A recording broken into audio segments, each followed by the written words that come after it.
Hello and welcome साथियों, स्वागत है आप सभी का टारगेट फॉर आईक्यू में। मैं हूं सत्येंद्र। देखिएगा यूपी एपीओ के लिए करंट अफेयर की मैराथन क्लास के लिए आप लोग कह रहे थे कि सर कुछ बड़ी सी क्लास आप लोग लीजिएगा। हालांकि मैंने 17 क्लासेस आप लोगों के ले ली है, लेकिन उनकी कम ड्यूरेशन है तो आप लोग उन्हें पार्ट्स में देख सकते हैं। उनके प्लेलिस्ट आप लोगों को इस वीडियो के डिस्क्रिप्शन में मिल जाएगी। तो उम्मीद है कि आप लोगों को ये वीडियो पसंद आएगी। और इस वीडियो में मैं पिछले 6 महीने की यानी जनवरी 2022 से लेकर और आप लोगों के जुलाई 2022 की कुछ इंपॉर्टेंट करंट अफेयर को डिस्कस करने जा रहा हूं।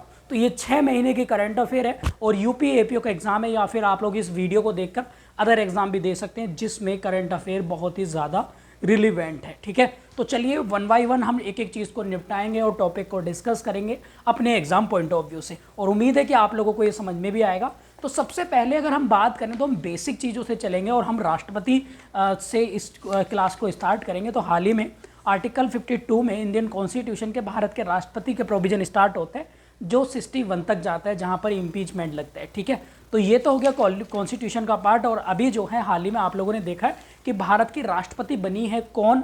द्रौपदी मुर्मू। तो ये आप लोग याद रखेंगे, द्रौपदी मुर्मू बनी है। अब ये द्रौपदी मुर्मू है कौन, तो ये आप लोगों को याद रखना है। बेसिक बातें आप लोगों को बता दे रहा हूं। सबसे पहले तो ये उड़ीसा राज्य की हैं, एक तो ये याद रखना है आप लोगों को। पहली आदिवासी राष्ट्रपति बनी है, जो ट्राइबल से आती हैं, ट्राइब से आती हैं। फर्स्ट वुमेन और ट्राइबल्स प्रेसिडेंट ऑफ इंडिया, ये याद रखेंगे। दूसरे नंबर की बात आप लोग याद रखेंगे कि सेकंड वुमेन राष्ट्रपति बनी है, याद रखेंगे। और ये उड़ीसा के मयूरभंज डिस्ट्रिक्ट से हैं, ये भी आप लोग याद रखेंगे। और कौन सी ट्राइब से हैं ये, तो ये भी याद रखेंगे, संथाल, आप लोगों ने सुना होगा, संथाल ट्राइब से हैं। इसके साथ साथ अगर हम बात करें तो ये जो द्रौपदी मुर्मू हैं बहुत ही इंपॉर्टेंट है। इनके सामने जो कैंडिडेट थे उनका नाम था जसवंत सिन्हा साहब, जिन्हें इन्होंने हराया है। ठीक है, अब बात कर लेते हैं द्रौपदी मुर्मू इससे पहले क्या थी। तो ये झारखंड की, आप लोग नोट कर लेंगे, क्या थी? झारखंड की पहली फर्स्ट वुमेन गवर्नर थी, यानी राज्यपाल भी वहाँ की रही हैं। कहाँ की? आप लोग याद रखेंगे, झारखंड राज्य की। तो ये था कुछ बेसिक चीज़ आप लोग याद रखेंगे राष्ट्रपति जी से, जो हमारे गिरिचंद मुर्मू बनी है। अब चलिए 2 कीवर्ड आप लोगों के आए हैं, मैंने दोनों ही सर्किल में करे हैं और एक झारखंड करा है, तो इनके बारे में भी जान लेते हैं। तो देखिए, उड़ीसा की राजधानी है भुवनेश्वर, और भुवनेश्वर में 2 बड़ी इंपॉर्टेंट चीज़ें, एक है लिंगराज टेम्पल, और दूसरा है क्या? कलिंगा स्टेडियम, जहां पर 2023 में आप लोग याद कर लेंगे, 2023 में भैया क्या होगा? यहां पर होगा हॉकी वर्ल्ड कप। और दूसरा आप लोग याद रखेंगे, उड़ीसा में चिल्का लेक है। उड़ीसा में ही क्या है? आप लोग याद रखेंगे, भीतरकनिका और सिमलीपाल 2 नेशनल पार्क हैं, ये भी आप लोग याद रखेंगे। और उड़ीसा में ही क्या है? कोणार्क मंदिर, जिसे हम सूर्य टेम्पल भी कहते हैं। और इसके साथ साथ आप लोग चाहें तो याद कर सकते हैं, उड़ीसा के तट को बोलते हैं, ओडिशा कोस्ट को बोलते हैं उत्तरी सरकार, तो ये भी आप लोग याद रख सकते हैं। ये हो गया हमारा क्या? उड़ीसा से। उड़ीसा के चीफ मिनिस्टर नवीन पटनायक, और गणेश श्रीधरन क्या है? वहाँ के गवर्नर हैं। इसके बाद आता है संथाल, आप लोग मॉडर्न हिस्ट्री में पढ़ेंगे, संथाल विद्रोह कब हुआ था? तो ये हुआ था 1857 की क्रांति से ठीक 1 साल पहले। तो ये भी क्वेश्चन आप लोगों के लिए बन सकता है। इसके बाद झारखंड है, तो झारखंड आप लोगों को याद रखना है, ये भी बड़ा इंपॉर्टेंट है। सन 2000 में बना था, ये आप याद रखेंगे। और अगर हम बात करें तो झारखंड की राजधानी है रांची, और यहाँ के जो हैं हेमंत सोरेन, यहाँ के क्या हैं? चीफ मिनिस्टर साहब हैं। ये आप लोगों को याद रखना है। ठीक है, जमशेदपुर एक शहर है झारखंड का, जिसे हम लोग जो है टाटा सिटी या आयरन सिटी के स्टील सिटी, आयरन सिटी के नाम से भी जानते हैं। तो ये था कुछ बेसिक। आगे हम पढ़ते हैं। देखिए, अब दूसरा है क्या? उपराष्ट्रपति। तो उपराष्ट्रपति, हालांकि जिस दिन मैं वीडियो रिकॉर्ड कर रहा हूँ तब तक जो है वेंकैया नायडू हैं, अभी आगे इलेक्शन है तो देखते हैं कौन होते हैं। और द्रौपदी मुर्मू जो मैंने आपको बताया अभी, तो ये 15वें नंबर की बनी है राष्ट्रपति। और पहले कौन था? सबसे फर्स्ट थे डॉक्टर राजेंद्र प्रसाद। इनसे पहले कौन था? द्रौपदी मुर्मू से पहले रामनाथ कोविंद, उत्तर प्रदेश के कानपुर देहात डिस्ट्रिक्ट से थे। इनसे पहले कौन थे? प्रणब मुखर्जी, जो वेस्ट बंगाल से थे। इनसे पहले, प्रणब मुखर्जी से पहले कौन थे? आप लोग बताएंगे कमेंट बॉक्स में मुझे। ठीक है, तो ये हमारी करंट अफेयर की मैराथन क्लास है, काफ़ी लंबी क्लास होने वाली है, तो इंटरेस्टिंग है, आप लोग इसको बड़े आराम से देखिएगा और एक एक पॉइंट्स जो हैं नोट आप लोग कर लीजिएगा। समझ में आ रहा है सभी के? दूसरा है, अगर हम बड़ी बात करें तो आप लोगों ने एक नाम सुना होगा, मुर्मू से मुझे आया, गिरीश चंद्र मुर्मू। क्या नाम है? गिरीश चंद्र मुर्मू। तो ये आप लोगों को याद रखना है। तो भाई ये कौन है? गिरीश चंद्र मुर्मू बने थे पहले जब जम्मू कश्मीर का 370 आर्टिकल जो हटाया था उसके बाद पहले राज्यपाल ये वहाँ के उपराज्यपाल बने थे। लेकिन वर्तमान में आर्टिकल 148 आप लोगों ने सुना होगा, जिसे हम लोग कैग के नाम से जानते हैं, CAG, controller auditor of general of India. ये आप लोग याद रखेंगे, आर्टिकल 148 में पढ़ते हैं इसको इंडियन कॉन्स्टिट्यूशन में, तो ये भी आप लोग याद रखेंगे। ठीक है। उपराष्ट्रपति हमारे एम वेंकैया नायडू हैं और राज्यसभा के सभापति भी उपराष्ट्रपति, वाइस प्रेसिडेंट ऑफ इंडिया कहलाता है। राज्यसभा का उपसभापति कौन है इस टाइम? तो वो है हरिवंश नारायण सिंह, याद रखेंगे। लोकसभा का स्पीकर कौन है? ओम बिरला साहब है। और प्रधानमंत्री कौन है? हमारे 15वें नंबर के ही हैं, प्रधानमंत्री हैं नरेंद्र मोदी जी। इसके बाद अगर हम बात करें तो विपक्ष का नेता है मल्लिकार्जुन खड़गे, और ये आप लोग याद रखेंगे। नेता पक्ष जो हैं राज्यसभा में वो हैं पीयूष गोयल, ये आप लोग याद रखेंगे। आगे आते हैं कुछ लेटेस्ट अपॉइंटमेंट पर, ये तो मैंने इनके बारे में बताया। अब हैं राजीव कुमार, आप लोग याद रखेंगे। कौन है भाई? राजीव कुमार, ये आप लोग याद रखेंगे। ठीक है।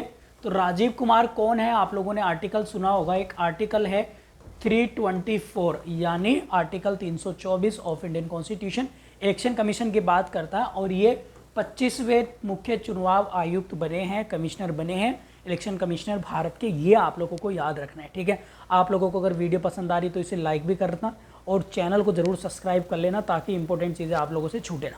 आगे अगर हम देखें तो राजीव कुमार तो बने हैं क्या? मुख्य चुनाव आयुक्त। अभी हाल ही में देखिए चुनाव की बात हुई है तो 5 राज्यों में, ये भी मैं साथों साथ बता दे रहा हूँ, यूपी, पंजाब, आप लोग याद रखेंगे, मिजोरम, गोवा और उत्तराखंड। और उत्तराखंड में क्या हुई है? आप लोगों ने देखा होगा क्या हुआ है भाई, यहाँ पर चुनाव हुए हैं। ठीक है। यहाँ पर क्या हुए हैं? चुनाव। और ये मैंने लिख दी है इनकी विधानसभा सीटों की संख्या। उत्तर प्रदेश के सीएम योगी चीफ मिनिस्टर हैं, भगवत मान पंजाब, आपके प्रमोद सावंत गोवा हैं, और आपके मिजोरम के एन बीरेन सिंह हैं, और पंजाब के भगवत मान, और आपके अगर हम बात करें पुष्कर सिंह धामी जो हैं वो हैं उत्तराखंड के। तो ये बात आप लोगों की क्लियर हो गई। चलिए आगे बढ़ते हैं। इसके बाद आते हैं सीधा सीधा नीति आयोग पर।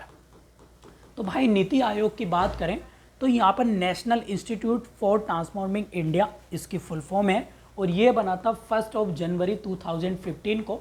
और ये बना था किसकी जगह? किसको रिप्लेस किया इसने? प्लानिंग कमीशन को, जो 1950 में बना था। अब देखिएगा इसमें भी बड़े चेंजेस हुए। इसका हमेशा जो चेयरमैन होता है वो पीएम साहब होते हैं, अध्यक्ष। लेकिन वाइस प्रेसिडेंट कौन बना है इसका? तो आप लोग नोट कर लेंगे, वो बने हैं सुमन के बेरी साहब, बने सुमन के बेरी साहब। और अगर हम बात करें तो इसके सीईओ कौन बने हैं? सीईओ बने हैं कौन? वो आप लोग लिख लेंगे, परमेश्वर अय्यर साहब बने हैं इसके सीईओ। ठीक है। तो ये तो होगी नीति आयोग की बात। मुझे उम्मीद है कि आप लोगों को ये समझ में आ गया होगा। महालेखा नियंत्रक कौन है? हमारे CGA, आप लोग नोट कर लेंगे। CGA कौन है? तो वो हैं, कौन है? सोनाली सिंह। सोनाली सिंह, ये इंपॉर्टेंट क्वेश्चन है, आप लोग इसको नोट कर लेंगे। ठीक है। चलिए आगे बढ़ते हैं। अगर हम बात करें तो कुछ अपने आर्मी चीफ है, हमारे आर्मी चीफ के अलावा है हमारे वायु प्रमुख हैं, वायुसेना प्रमुख है, इनको भी हम लोग जान लेते हैं। तो हम अगर बात करें तो मनोज पांडे का नाम आप लोग सुनेंगे। किसका नाम? मनोज पांडे। तो ये हैं हमारे थल सेना प्रमुख। थल सेना प्रमुख है, और थल सेना दिवस मनाया जाता है 15 जनवरी को, ये आप लोग याद रखेंगे। इसके बाद आता है हमारे वायुसेना। तो वायुसेना प्रमुख है हमारे आर हरि कुमार। वायुसेना प्रमुख हैं VR चौधरी। VR चौधरी, ये आप लोग याद रखेंगे, VR चौधरी। तो भाई ये कौन है? अगर हम बात करें तो ये हैं एयरफोर्स के मालिक, यानी कह सकते हैं एयरफोर्स प्रमुख हैं, एयरफोर्स के ये वायुसेना के प्रमुख हैं, याद रखेंगे आप लोग। और इसके बाद आता है नौसेना। तो नौसेना के कौन है? आर हरि कुमार, ये आप लोग नोट कर लेंगे। ठीक है। तो आर हरि कुमार कौन है? नौसेना प्रमुख। वायुसेना प्रमुख 8 अक्टूबर को मनाया जाता है दिवस, और ये 4 दिसंबर को मनाया जाता है दिवस भी इम्पोर्टेंट है आप लोगों के। इसी वीडियो में पूरे साल के जो भी एक्सपेक्टेड डेज हैं वो भी आप लोगों को याद कराऊंगा। ठीक है, समझ में आ रहा है सभी को? चलिए आगे देखते हैं हम लोग देखते हैं 21वां लॉ कमीशन विधि आयोग, तो वो उसके चेयरमैन हैं, कौन है? बलवीर सिंह चौहान, आप लोग नोट कर लेंगे। अगर हम बात करें तो महिला आयोग के अध्यक्ष हैं रेखा शर्मा, ये भी आप लोगों को याद होना चाहिए। अगर हम बात करें अगली कुछ इंपॉर्टेंट और अपॉइंटमेंट पर चल रहे हैं, तो जो आप लोगों के एग्जाम पॉइंट ऑफ व्यू से भी वो काफ़ी इंपॉर्टेंट है। उम्मीद है कि यहाँ तक आप लोगों को समझ में आ रहा है। देखिएगा, एक आप लोगों ने नाम सुना होगा फाइनेंस कमीशन यानी वित्त आयोग। ये वीडियो जब आप लोग एग्ज़ाम देने जा रहे हो तब के लिए इसको ज़रूर रख लेना और 2x की स्पीड पर इसको देख लेना। तो आर्टिकल 280 में इसको पढ़ते हैं, और 2020 से 25 के लिए जो 15वां वित्त आयोग है उसके चेयरमैन है NK सिंह, ये आप लोग नोट कर लेंगे। ठीक है, ये भी आपके एग्ज़ाम में क्वेश्चन बन सकता है। चलिए आगे देखते हैं। आगे अगर हम समझें, कुछ बड़ी इंपॉर्टेंट चीज़ें हैं समझने के लिए। अब देखिएगा, अब आते हैं कुछ इम्पोर्टेंट इंटरनेशनल ऑर्गेनाइजेशन की ओर और उनके बारे में, उनके जो प्रमुख हैं उनको समझते हैं। ICC इंटरनेशनल क्रिकेट काउंसिल है, उसके जो चेयरमैन है ग्रेग बार्कले हैं न्यूजीलैंड के। BCCI के सौरभ गांगुली हैं, ये आप लोग याद रखेंगे, भारत के ही हैं, 39वें नंबर के हैं। शक्तिकांत दास RBI के गवर्नर हैं, याद रखेंगे आप लोग, ये भी बड़ा इंपॉर्टेंट है। इसके बाद आप लोगों को मैं बताता हूँ कुछ इम्पोर्टेंट और जो MR कुमार जो हैं वो LIC के प्रबंधक साहब हैं, याद रखेंगे, ये भी आप लोग याद रखेंगे। इसके बाद अगर हम बात करें तो देखिएगा, अब जो है इंटरनेशनल ऑर्गेनाइजेशन में देख लेते हैं UNO के महासचिव कौन है? एंटोनियो गुतरेस हैं। अगर हम अब चलिए UNO की बात आ गई है तो कुछ समझ लेते हैं। UNO यूनाइटेड नेशन ऑर्गेनाइजेशन, इसकी स्थापना होती है 24 अक्टूबर 1945 को, और इसी दिन मनाया जाता है अंतर्राष्ट्रीय संयुक्त राष्ट्र दिवस। इसमें 193 देश हैं, 193वां दक्षिण सूडान है, ये याद रखेंगे। अब देखिएगा 2023 और 2024 के लिए 5 नए देश जो हैं किसके? यूएनएससी की फुल फॉर्म होती है यूनाइटेड नेशन सिक्योरिटी काउंसिल। इसके 6 पार्ट होते हैं UNO के, जैसे यूनाइटेड सचिवालय है, UN जनरल असेंबली है, UNGA, UNSC है, ठीक है, ट्रस्टीशिप है। तो इस तरह से इसके 6 पार्ट होते हैं। इंटरनेशनल कोर्ट भी है जिसका हेडक्वार्टर हेग में है। तो UNSC के लिए 5 मेंबर बने, आप लोग नोट कर लेंगे। 2023 और 24 के लिए माल्टा नोट कर लेंगे, मोजाम्बिक, ठीक है, मोजाम्बिक, आप लोग जापान, स्विट्जरलैंड, ठीक है, और स्विट्जरलैंड के बाद है इक्वाडोर, ठीक है, इक्वाडोर। तो 5 देशों का नाम आप लोग भाई नोट कर लेना, यहाँ से क्वेश्चन आपको बन जाएगा। इसके बाद अगर हम बात करें तो देखिएगा, इसका अभी 76वां वार्षिक एनुअल जो इसका मीटिंग हुई है महासभा की, असेंबली की, जनरल असेंबली की, उसके जो चेयरमैन थे वो थे अब्दुल्ला शाहिद। तो अब्दुल्ला शाहिद कौन से देश के? ये हैं मालदीव, और मालदीव की राजधानी क्या है? माले। ये आप लोग याद रखेंगे। विश्व वर्ल्ड बैंक अगर हम बात करें, देखिएगा आप लोगों ने 2 शब्द सुने होंगे, वर्ल्ड बैंक अगर नोट कर लेंगे आप लोग, और एक IMF, ठीक है। तो इन दोनों की स्थापना 1945 में हुई थी। किसके थ्रू हुई थी आप लोग लिख लेंगे, वो थी ब्रेटन वुड कन्वेंशन, आप लोग नोट कर लेंगे। ब्रेटन वुड कन्वेंशन 1944 के द्वारा इनकी स्थापना हुई थी। और वर्ल्ड बैंक के जो अभी वर्तमान में कौन अध्यक्ष हैं, तो वो हैं डेविड मालपास। और अगर बात करें IMF की कौन है, तो वो हैं क्रिस्टलिना जॉर्जिवा, ये हैं बुल्गारिया की। ये क्वेश्चन भाई आप लोगों के एग्जाम में बन सकते हैं। एक है WTO, अगर बात करें WTO की, तो भाई इसकी स्थापना हुई थी 1 जनवरी 1995 में, आप लोग नोट कर लेंगे। और इसके जो अभी चेयरमैन साहब हैं WTO के, वो हैं नकोंजी इकोंजो अबेला। और एक आप लोगों ने नाम सुना होगा WHO की फुल फॉर्म क्या है? World Health Organization. और इसके 7 अप्रैल 1948 में इसकी स्थापना हुई थी, ये भी आप लोग याद रखेंगे, बड़ा इंपॉर्टेंट है। और टेड्रोस अधोहोम जो हैं इसके चेयरमैन हैं। एक आप लोगों ने नाम सुना होगा यूनिसेफ, तो यूनिसेफ की जो चेयरमैन है वो हैं कैथरीन, USA की हैं, आप लोग याद रखेंगे। और यूनेस्को के हैं कौन? वो हैं आंद्रे अजोले, ठीक है। तो ये तो कुछ इंटरनेशनल ऑर्गेनाइजेशन हो गए। चलिए कुछ आप लोगों को जो हाल ही में 2020 में कुछ सबमिट हुई है वो आप लोगों को 2022 की कुछ सबमिट आपको बता दे रहा हूँ, एक ही बार में आप लोग इसको समझ लेंगे। G7 हुई है, आप लोग लिख लेंगे जर्मनी में, जर्मनी। और 2023 में ये जापान में होगी। एक लिस्ट बना दे रहा हूँ, आप लोग नोट कर लीजिएगा, बहुत वीडियो में मैंने कई बार ये बता दिया है। आप लोग फिर लिखेंगे ब्रिक्स, तो ये हुई है चीन में 2020 की। 2023 की अगर हम बात करें तो ये अफ्रीका में होगी, साउथ अफ्रीका में, ठीक है। और G7 की स्थापना 1975 में हुई थी, 1975 में।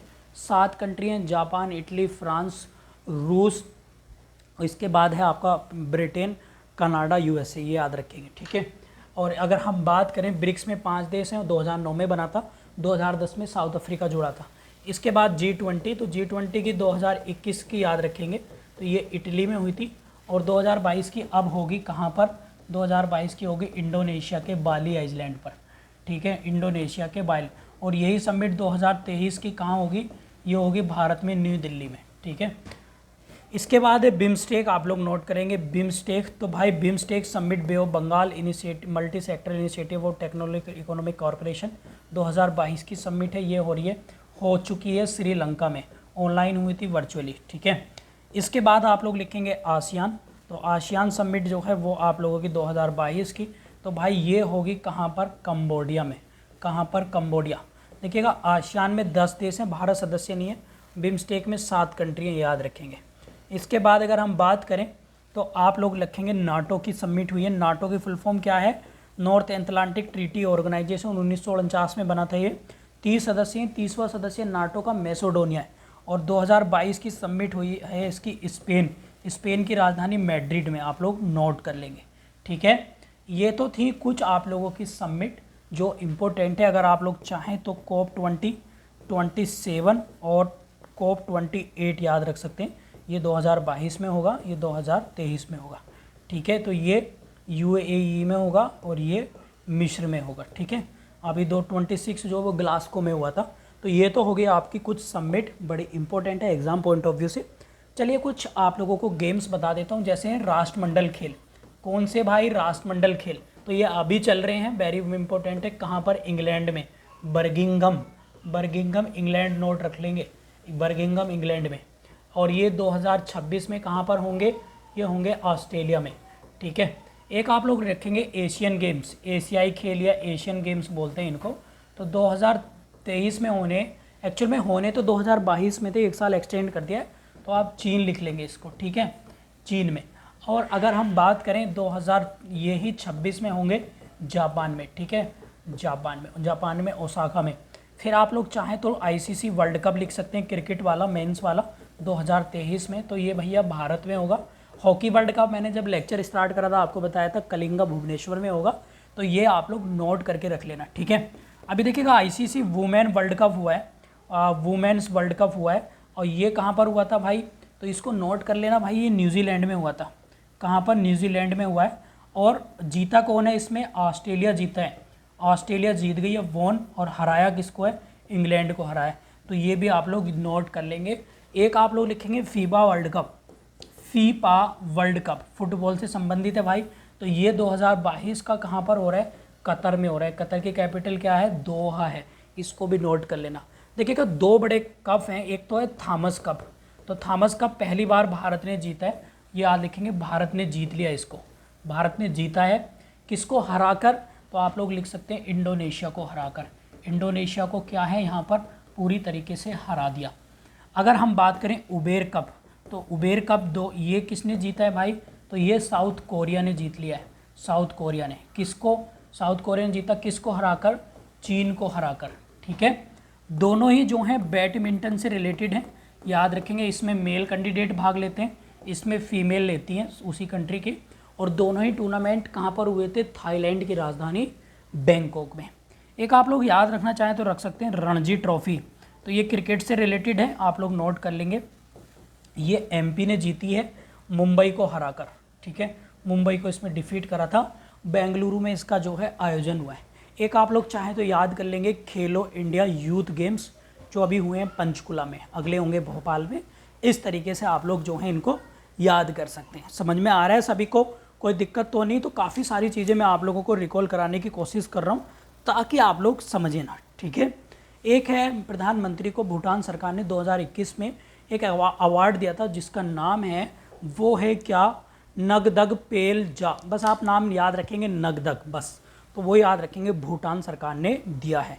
देखिएगा 2022 में हमारे यहाँ कोई भी 2022 की जो 26 जनवरी थी गणतंत्र दिवस पर कोई भी चीफ गेस्ट नहीं था, तो ये भी आप लोग रख सकते हैं। लेकिन इस बार की गणतंत्र दिवस की जो थीम थी वो थी इंडिया एट 75 अमृत महोत्सव, और सर्वश्रेष्ठ झांकी का पुरस्कार मिला था उत्तर प्रदेश की काशी विश्वनाथ कॉरिडोर की झांकी को अवार्ड।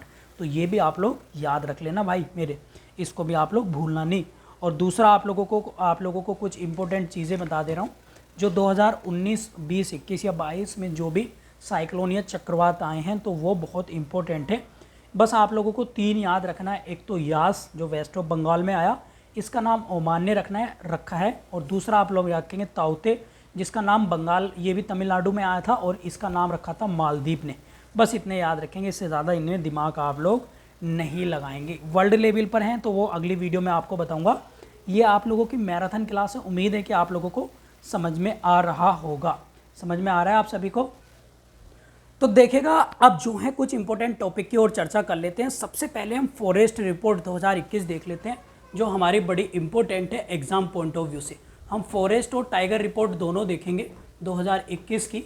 इसमें अगर हम बात करें सीधे सीधे तौर पर, तो आप लोगों को टोटल ट्री कवर और फॉरेस्ट कवर जो है हमारे पूरे भारत में वो है 24.62% टोटल है ये ट्री कवर और फॉरेस्ट कवर दोनों, जिसमें 21.71% क्या है, ये तो है हमारा क्या, फॉरेस्ट कवर। और ट्री कवर कितना है, 2.91%। तो ये आप लोग याद रखेंगे, ठीक है। वृक्षारोपण और वनारोपण दोनों ही है।